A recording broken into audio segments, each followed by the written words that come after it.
Hi friends, welcome to my channel Speak English, Talk English. இன்னைக்கு நம்ம பார்க்க போகிற டாபிக் என்னென்னா differences between beside and besides. உங்களுக்கு இந்த சேனல் பிடித்திருந்தால் லைக் பண்ணுங்கள், சப்ஸ்கிரைப் பண்ணுங்கள், ஷேர் பண்ணுங்கள். வாங்க வீடியோக்குள்ளே போகலாம்.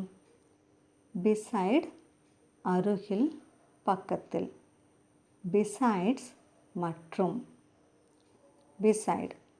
beside means by the side of, at the side of. beside என்பது பக்கத்தில், அருகில். எக்ஸாம்பிள் பார்க்கலாம். ராணி is sitting beside me. ராணி என் அருகில் உட்கார்ந்து கொண்டு இருக்கிறாள். We stand beside our teacher. எங்கள் ஆசிரியர் அருகே நாங்கள் நின்று கொண்டு இருக்கிறோம்.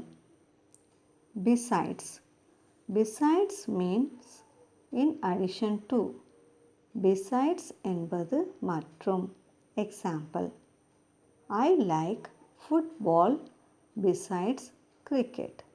எனக்கு கிரிக்கெட் மற்றும் கால்பந்தாட்டம் பிடிக்கும். They play Veena besides piano. அவர்கள் பியானோ மற்றும் வீணை வாசிப்பார்கள். Thank you friends.